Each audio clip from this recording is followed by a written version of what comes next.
How does me supporting funding for climate solutions in Takoradi in Ghana affect someone in Islington, London?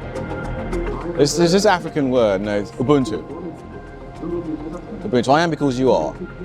If we keep that in mind, that I am because you are, and you are because I am, whatever system we build, if that's the underlying principle of it, it should work. And what I gain from that, and I want the world to gain from that, is that there's power in uniting our voices to stand for what is right and what we truly believe in.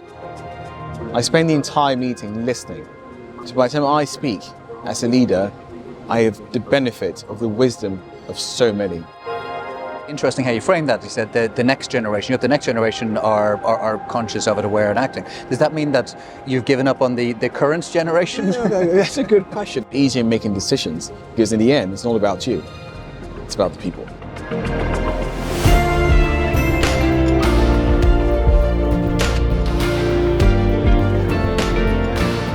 Hi, I'm Chris Caldwell, and welcome to Season 3 of Conversations on Climate. Our ambition here at Conversations on Climate is to be the king of green business podcasts. Now, we're getting there, but we're still growing, kind of like Prince George.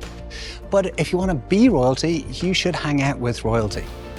So, put on your best suit and dig out your protocol handbook, because this week I've got something really special. It's an honour to present my conversation with His Royal Majesty NOTSE Ni NORTEY OWUO IV. He is King of the Osu People of Ghana, alongside which he's also a professor and highly successful corporate lawyer in America. It was a great privilege to sit down with him at the Green Vision Summit this year and talk widely about climate change in West Africa and beyond. In this conversation, we covered the role of traditional kingship in a modern democracy facing the climate crisis, connections of hope and responsibility across the Atlantic, and lessons from the Osu culture for green activism today. King OWUO is a remarkable figure, and I was left impressed by his razor-sharp mind and deep, deep compassion, as well as his dignity and his authority. I do hope you enjoy. Your Majesty, thank you so much for joining us here to have a conversation on climate at the Green Vision Summit Expo. It's a real honour and pleasure. Absolute pleasure being here as well. Thank you for having me. Thank you so much. Thanks so much. So you wear many hats, one of which is a crown. So you bring a really interesting perspective to all that we're trying to discuss here today. I wonder, could you please introduce your various roles? Okay, so my name is NOTSE Ni NORTEY OWUO IV. I am the president of the Susu Council, which Osu is one of the paramount seas in the Greater Accra region of Ghana. There's about 15 towns and some villages attached to it. And it's one of my most important roles, and not the most important one, because it's one of trust. So I'm a traditional leader, I'm a spiritual leader, because in our culture it goes hand in hand. And I'm also, I like to think of myself as an advocate and ambassador for a better world as well. So. Okay, perfect. So we're here to talk to you primarily today as that role as the king of the Osu people. Now, most of our viewers will be unfamiliar with the particular people, but that's what makes it with such a valuable and interesting perspective. So could you tell us who are the Osu and a little bit about their culture in the context of West Africa? Absolutely love to. So we find ourselves in West Africa. We find ourselves in a country called Ghana in West Africa. And if we're going to look at ourselves further, we're being around the central to eastern coast of Ghana. My people lived in a place called Osudoku, in a different part of Ghana for hundreds of years. And then somewhere around the 16th, 17th century, we came to the coast and settled there. And we've been there ever since. We are a seafaring people, because there are lots of fishermen, especially for the settlements along the coast. We do have some farming areas and fast farm villages. However, over the years, because I like to say we are the capital of the capital, because we host the seats of government, we host embassies, diplomats, various organizations. We've become a very urban community in most regards. We still have some villages and some rural communities, but for the larger parts, we're quite urban now, very cosmopolitan area. And that comes along with there's benefits and challenges as everything else comes along with. So that is who we are. We speak our language is Ga, Gadangme as well, so in certain parts. We are, very friendly, hospitable people, very salt of the earth kind of people, no pretensions whatsoever there. And we're deeply religious people as well, because we ancestrally, believe, that nature around us has some essence and has a stewardship that we've been charged with to take care of. And we believe that if it's in every regard, it's important that we keep that part of our culture and part of ourselves. And could you tell us about your roles and responsibilities as king? Absolutely. So it is varied as it is tasking. So when initially, traditional leaders and kings and chiefs appeared on the scene, we were war leaders. We were supposed to go to war and fight, and make sure we're defending our people. But today, there are no more wars. The wars we fight is against, fingers crossed, is against poverty, against illiteracy, against pollution, against the vices that affect my people. And so my day-to-day task is dealing with that. How do I leverage my position and the resources available to me to ensure that my people have a better life? How do I contribute to his education? How do I contribute to his healthcare? How do I contribute to his sustainable thinking, sustainable practices? How do I ensure that my every waking minute is spent engaging with people to see what's the next step for my people? And that's what it really is. It also has a cultural element in order to preserve that which is Ga, that which is Osu, that which is Ghanaian.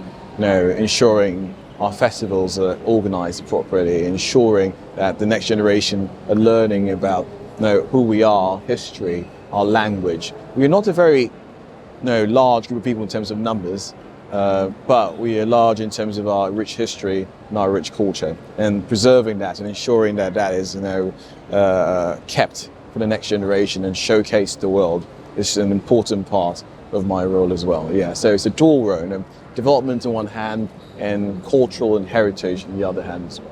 Okay, thank you. And people know Ghana as a thriving democracy. Where does the role of the traditional kings fit within that context? Absolutely. We do value that position of being considered a thriving democracy. Chieftaincy predates colonial governments and predates our current governments. Over the years, we've tried to find the perfect balance of where chieftaincy and traditional leadership affects in the governance situation. In fact, in the Constitution, we are recognised for that, and there's an entire Chieftaincy Act that covers who's a king, who's a chief, etc., ranks of chiefs, etc. I like to think of us as perpetual ministers. Unlike politicians who have term limits, we do not. We're there, we have institutional knowledge, and we have direct access to the people. So we are supposed to be advocates for our people, advisors when we're called upon by the central government and by politicians, peacemakers. We play varied roles, all recognised by the state, and it's a lot of exercising our soft power to get things done. We've had traditional rulers who've mediated in conflict zones, who've mediated during political impasses to ensure that the stability which you so generously described and ascribed to us actually continues, and we keep going from there. There seems to be a lot of value to the balance between the permanence and the overview to the short-termism that's natural within any democratic systems. So what's the attitude amongst the kind of ordinary Ghanaians of that combination of modernity and tradition? It's a good question, and I think it goes back to the history of our country. Pre-colonial Ghana was a very different place. Lots of pride.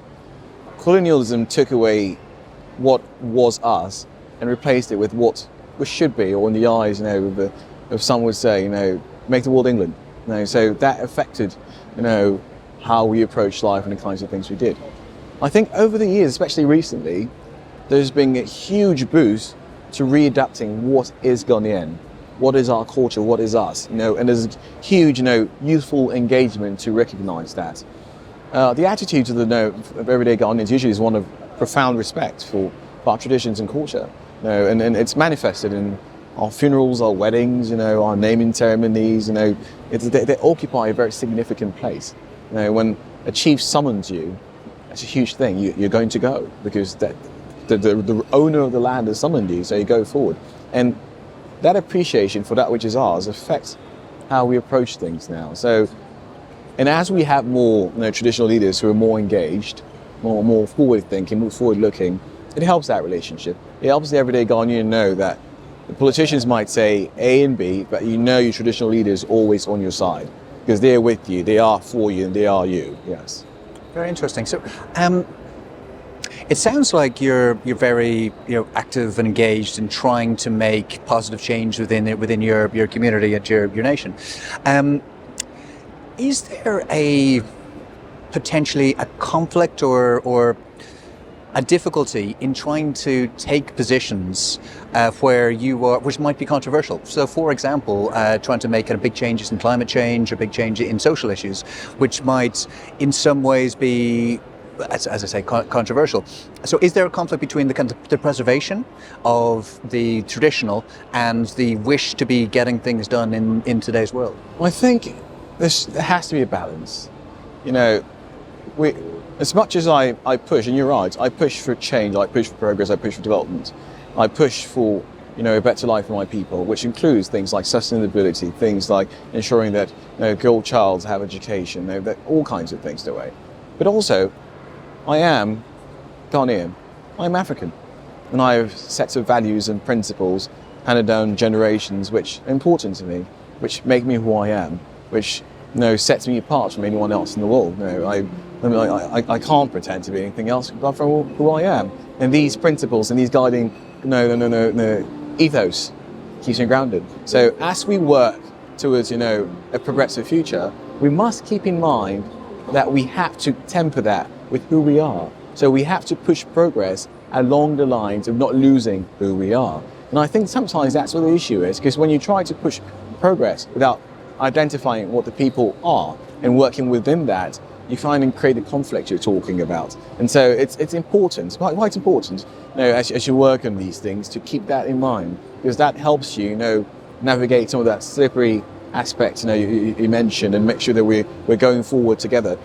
If a leader marches and leaves his people behind, he's not a leader, he's a man walking alone.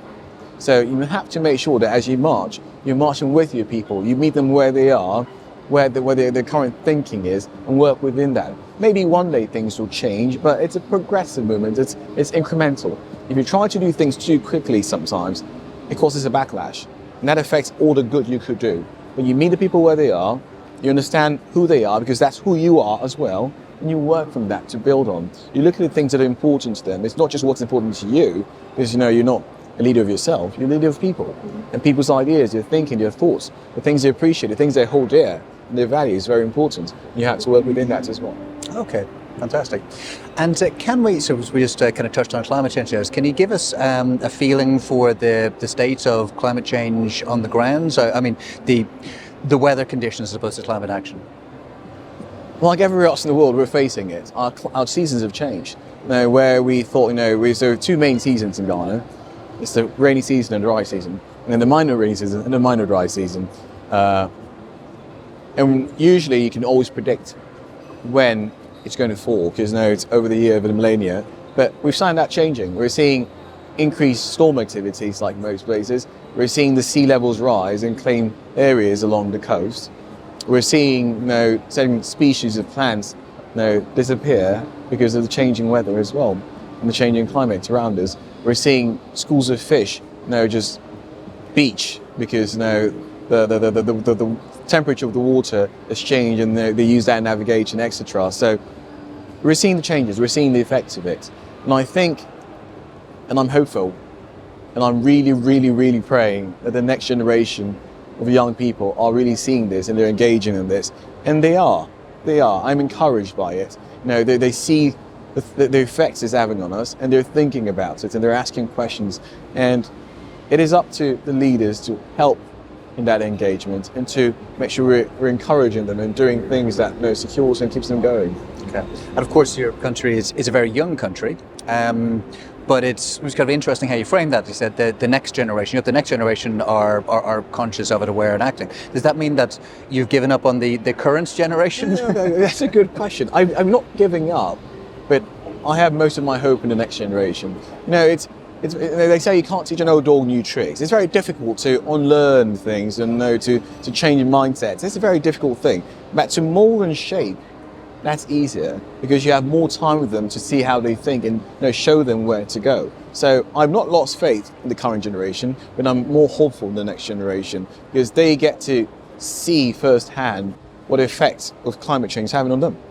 And so that's why I'm hopeful. And they're going to lead. They're already leading. And so you need people like that to take charge and set the pace of where we're going to march towards. Yeah. And they vote in large numbers. So how they vote, the questions they ask, things they do, it's going to affect what people like me do. If suddenly I wake up and a teeming youth of 1,000 marching and saying, Your Majesty, what are you doing about this? I'm going to have to give an answer. Rather sharpish, start thinking of something, and that's power that they hold, and that's why I've hope in them. Okay, fantastic. And how do you see yourself getting the youth movement engaged? How do you advocate for it? What's the messaging that you find is most powerful? The most powerful message, I think, is going into the communities, going to the schools, and saying you can make a difference. Because it's one thing when someone's poor, it's one thing when someone doesn't know, but hopelessness is an entirely different thing. And so you want to kill that hopelessness. Let them know that they can take action, they can do something, they can have effects that's going to have positive impact. And so once they know that and you empower them, it brings change. It's not just about going to them and saying you can make a difference. It's about also helping provide those resources. Creating those networks, the platforms, giving them the opportunity to express themselves. To think creatively about solutions. I'll give you an example of this. Every year, as part of our annual festival, I organise a science fair for local schools, and they're supposed to come up with ideas, unique and novel ideas, to solve climate-related, environmental-related issues in the communities. And you'd be astonished with the kinds of ideas they come forward with and the kind of thinking they come up forward with, because they're giving the platform an opportunity to do that. And that's what I want. Let them know they can do it and provide them the resources as much as you can to do it. And I was interested to note that Ghana is actually a petrostate, has significant resources. Is there a conflict between the threat of climate change and the potential economic benefits that could come? And that's part of the conversation I always tell people. Economic situations are realities, and Ghana is a growing and developing country. Who has to give an opportunity to develop and grow. Fortunately for us, we can think about how we do that in a sustainable way. We can think about ways where our extractive industries are not so distractive and what we do to counter that as well. If we mine in a place, let's plant some more trees over there. If we're going to go drill for oil, how do we do it in the most sustainable way possible?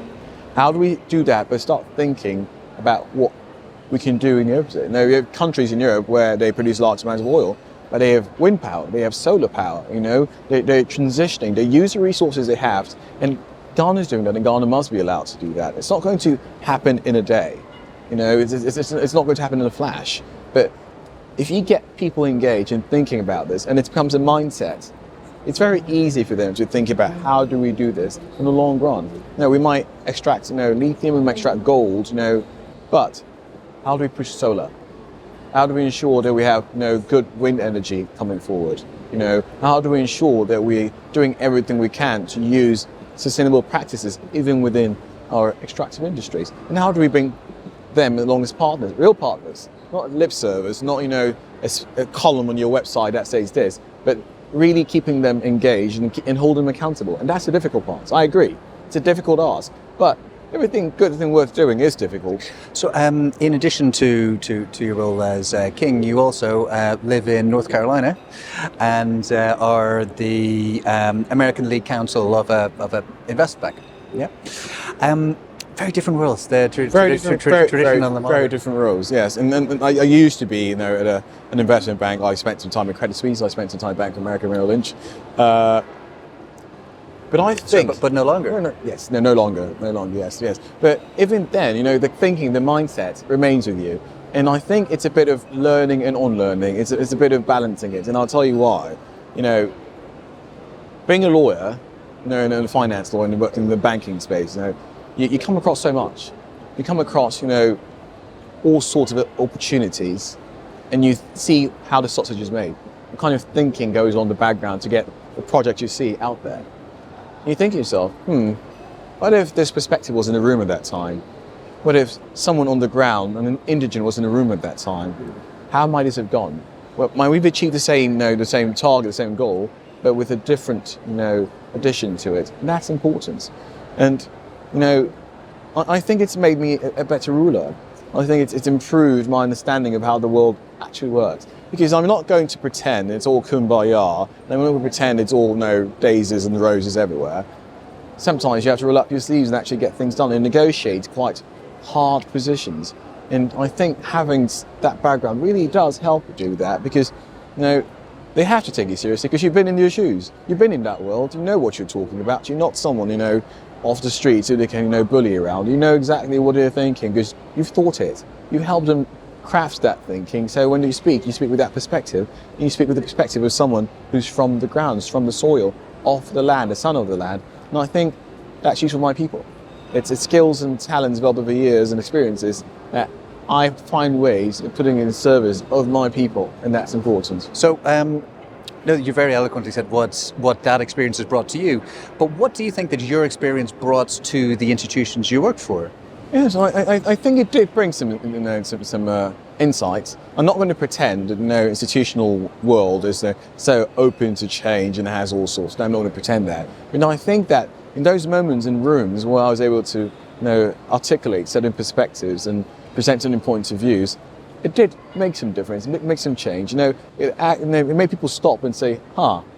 And there's those moments where rethinking happens, is where reevaluating happens, and that's important. And I think I brought a lot of that. If nothing I brought diversity of thoughts into places. I'm not saying my ideas were always accepted, but I think they were heard. And one person might have heard it, planted a seed, and maybe one day that person sits in a position where they can utilize that or have an effect with that. And you've made change without even knowing it. Okay, you're obviously living in two very different universes. Like one where home country is a place which has very little historic responsibility for climate change and for all of the issues surrounding that, and then you're spending time living in a place which is the highest per capita carbon footprint on the planet. How did that kind of conflict make you rethink your own approach to carbon? No, it's a good question. I'll take you back even a bit further. When I was in university in New England, in the New England area, I spent a lot of time in nature, hiking the White Mountains, spending time, and just camping and things like that. And I think it renewed my appreciation for nature, for all that is natural, the natural world around us. And I think that had a significant effect on how I view the world as well, and what I would do when I have a position of leadership to ensure that I preserve that which is natural, that which is uniquely beautiful around us. I think that translated further to today, living in two, you're right, different worlds, if you'd say so, but both worlds contain human beings. And there's a human nature, the human spirit, which in the end really alters and causes things to happen. And I get to see perspectives. I get to see thinking. I appreciate them. I may not always agree with either perspective, either side of the Atlantic, but I appreciate them and I see where they're coming from. So by learning and seeing that, it informs how I approach situations, informs how I approach, these difficult questions, because I'm like, here, this is what they contend with. This is what they think. And so when I see someone come and say, this sounds familiar, because human nature, is spread across everywhere. Whether you're in the United States, whether you're in England, whether you're in Japan, whether you're in Ghana, we're human beings, and human nature plays a critical part of how we approach situations. I've been fortunate to live in places where I can learn quite a bit about human nature, from different perspectives. Yeah. Anywhere where there's humans, you can learn about human nature, but not all of it is good. Particularly if you're working in investment banks, they can be very tricky, very testing environment for our better spirits. Yes. But just taking on that kind of finance discussion for a little while, your work at home, is in some way related to trying to get funding and trying to get finance on the ground, and you've got experience of being, within kind of major investment banks. How have you seen kind of the impact of the ideas of ESG and sustainability impacting upon kind of lending on the ground? We're building. We're working on it. So, for instance, markets are usually risk averse, and they want stability. Ghana offers that. We had some rough patches a while ago, but we're easing off and we're smoothing it out, and that's important. Capital, credit, funding flowing through is a difficult thing. It's a complex thing, especially for our parts of the world. So, lots of the work right now is building the structures to allow that funding and capital to flow through. ESG can become a buzzword where people throw it around and say, "Oh, green finance," but what does that really mean? What does that really entail? That's where the sausage is being made, and you can't access that without putting structures in place. For instance, carbon credits, the carbon markets, green bonds. We're putting systems in place to allow both public and private institutions to be able to play part in this, to engage in it, to get funding flowing, and to go forward with that. How do we create an economy around green solutions and have funding for that? How do we create an economy around climate solutions and have an economy for that? Solar energy, pulling investors to come and this is worthwhile. So we're building the structures for that. We're constantly improving on that, and I'm hopeful that we're going to get somewhere. I'm working with Ghana Stock Exchange and various initiatives, and working with setting private partners and setting initiatives, and I'm hopeful. Okay. I'm hopeful. Okay. Well, that's good, because there's. And I say that both as a traditional leader and as someone who's working in the investment bank. I'm hopeful. Okay. I see light. Yeah, no, I'm very, very glad to hear that, because there's an awful lot of doom and gloom, like even after the last COP and the joke that was out of the loss and damage. There's an awful lot of people who feel very dispirited.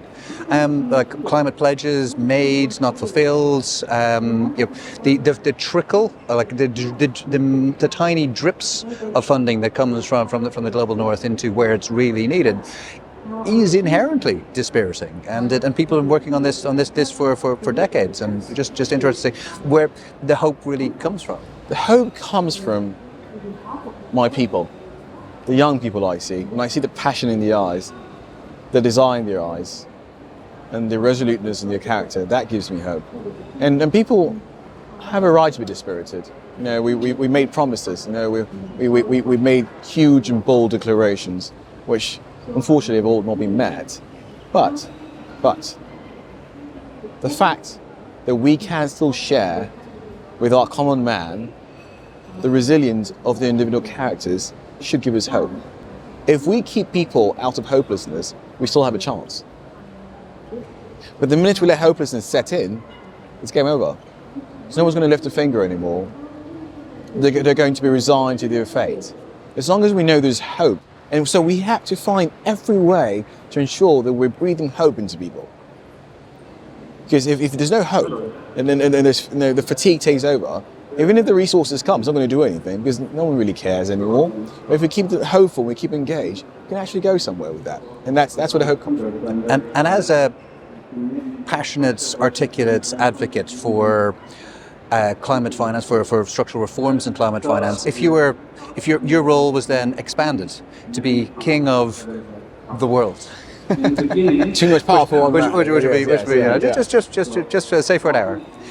What changes would you make to climate finance just to allow for the natural flows that should be occurring? I would absolutely make sure that indigenous communities are sitting at the table in those rooms, because lots of times we find these projects develop in various metropoles and capitals, and the kinds of people that are involved in the conversation do not allow that trickle effect in large portions to go to where it's most needed. And you can't understand the people more than the people living there. You can't understand the land more than people living there. You can't understand the issues they're facing more than them. They're the ones living it. So get these people in the rooms, make them a part of that conversation, make it easier to access funding. No, you can't think about funding how you think of funding in London. The structures in London are different. The resources in London are different. How people approach finances are different. Look at the local people. what's their culture? How are they thinking? How do they approach situations and design financing and funding solutions that meet them where they are? Otherwise, we're doing nothing at all. No, we're pretending to be helping, but we're not. As long as the local people and the way they approach things and the way they think about solutions is incorporated and they're in the room. Get them in the rooms, get them a part of this, get them actively engaged in this. It's going to free up so much of the channels of these monies flowing through. If you make a pledge of $1 billion, towards climate resilience, on the West African coast, there are people living on the West African coast. There are indigenous communities there. What do they know about this? Do they even know there's a fund about it? Do they even know how their money is going to go and where it's going to go? Who's listening to them? And there's an old guy saying that you can't cry more than he who is bereaved. It's the bereaved who cries the most, so you can't cry more than them. So make sure they're in the room, so when they're crying, you hear their cry. Beautiful. I've been banging that drum for quite some time. So had a kind of very similar conversation in a number of times, but where it kind of came up to most recently was in the context of artificial intelligence, where we are teaching all of our models on the basis of information that comes largely from like the 1990s onwards, coming out of a very small section of humanity, a very small section of the community, and that's where we're teaching all of our models to be replicating and learning from. And in that picture, we're completely losing the knowledge and experience of the indigenous peoples.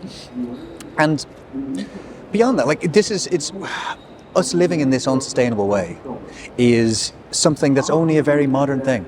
For thousands of years, we've been living in harmony with our environment. And it's been the indigenous peoples who've been doing that. We know how to live in harmony with our environment, but we're just not listening to the people who know how to do it. How do we actually get the indigenous people back into that conversation? I know we agree it should be in the conversation, but how do we make that happen? Conscious efforts and advocating. Unfortunately, that's really it. Someone who has the power and ability to, has to scream it from the mountaintops and say, listen, get them in the rooms. Give them an opportunity, because there's the powerful who are able to do things. The powerless can make their effort, but it needs someone who's powerful to take up the case and chant on. Now, together, the powerless can become a force to reckon with, and we need to do that as well. And you're right. The wisdom of indigenous communities is being lost. It's being disregarded, and it's lost every day. But there's a reason my ancestors managed to live where they did for millennia. And harmony. I'm not saying modern improvements are bad. No, that's not what I'm saying. But I'm saying we should think of them in context of indigenous knowledge, of cultural practices, in context of how we've lived for millennia. There is some wisdom there. We can't say it's all rubbish. There is wisdom there. There is rich history of how they manage to keep things going, which we can learn from, improve, make better, and live with it. And I applaud leaders around the world who take the time to engage with indigenous communities, who take time to learn from ancient wisdom, from how people do things. And there is, it's not written down, of course it's not written down, but if you engage with them, you see how their day-to-day life is. There is where you find the wisdom. To them it might seem, it's an everyday thing, but it's unique, and it's in harmony, and it's there that you find it, and that's important. Okay, speaking of conversations with world leaders, how has your various experiences affected your thinking on how world leaders interact and form groupings and come to consensus? Good question. Well, most world leaders are politicians, first of all, so we start from that. So we can't ignore the politics out of it. We have to be, realistic. So that affects it. Also, interest. Most countries have, permanent interest, not permanent friends. And they have to keep that, realpolitik as well. I think inherently people are good. I might be an optimist, but I think inherently people are good. And they would like to do the right thing, the good thing, to band around good causes, band around what is right. But I think as well that the realities of politics plays a huge role in it. If we manage to keep our leaders, myself included, I do not negate myself, aware that they are there to serve the people, and so their thinking should be about the people, that's important. If we can connect someone, who's a leader in a country saying, we're asking you to contribute to this. It might seem very removed from you, but this is how it helps your people, in your local constituency, in your local hamlets. This is how this decision affects them. It brings it back to them. How does me supporting funding for climate solutions in Takoradi in Ghana affect someone in Islington, London? How does that benefit you? We have to make sure those connections are established. Those, that concept and like that interconnected world is established. So then they know that whatever they're doing, the politics is also solid, because in the end, I'm still helping my constituents. And I don't pretend that when they say, "Oh, I'm accountable to my constituents," I don't understand where they're coming from. I do, but we have to let them see that once you're leading someone in this connected world, you're leading everywhere in this connected world, and that's important to note. Very interesting point. And as someone who's lived in both the US and Ghana, how can, say, the US be a better friend to Ghana? I think the entire West. I spent time in the UK, I spent time in America. I think everyone in the West can be a better friend to Ghana, to benefit a friend to people in Africa, if they listen. If they appreciate that, for all the issues in Africa, for all the issues in Ghana, there is some wisdom there. The people know how to do certain things, and we want partners who are willing to work with us, not against us, not for us, not over us, but with us to go forward. There are things that the West gets right and do very well, absolutely. There are things that Ghana and the rest of Africa do very well. And so that equal footing, that shared knowledge, that respect for each other is important. If countries respect each other, it makes it easier for us to come up with solutions to problems. If there's that lack of respect, it becomes very difficult, because I feel you're dictating to me, and you feel I don't know anything, and I'm being stubborn and not listening. But it's because we don't respect each other. That's a problem. And I think as well that the West should understand we are looking to grow, we are looking to develop, but we would want to do it in a sustainable way. We do. We inherently do want to do it in a sustainable way, but we want to make sure that we're not being left behind. Is there a better system? Clearly, the current system isn't working. And so, for example, Mia Mottley's, Prime Minister Mottley's Bridgetown Initiative has gathered a lot of support, certainly amongst the African nations, global South generally, and seem to be getting some welcome momentum amongst global North. But it's slightly fallen off the radar, unfortunately. Now, is there a better system that you can see? Do you think that is a good model to be going for, or would you pose something slightly different? I'm not one who would say there's one system that works. I think it's the philosophy behind it that works. There's this African word, Ubuntu. Ubuntu. I am because you are. If we keep that in mind, that I am because you are, and you are because I am, whatever system we build, if that's the underlying principle of it, it should work. I'm not one that says I'm going to prescribe, one particular path. There's no one path to anywhere. It's the thinking and the philosophies behind it that should work. So as long as, again, their respect that for each other is there, systems of all sorts can work. It's what the system is built on. That's where the problem usually is. So anything that appreciates and acknowledges that respect, I'm all for it. I will champion it every day, as long as it benefits my people, benefits the environment, and allows us to engage in a positive way. Doesn't matter where it comes from. I'm all for it. Yes. That's kind of philosophy of being kind of keepers of heritage. Yeah. What's the lesson that you would say to the rest of the world? Say, how would you be trying to move global leaders to be thinking more about the issues of heritage and tradition and preservation? I think I would tell people who would listen,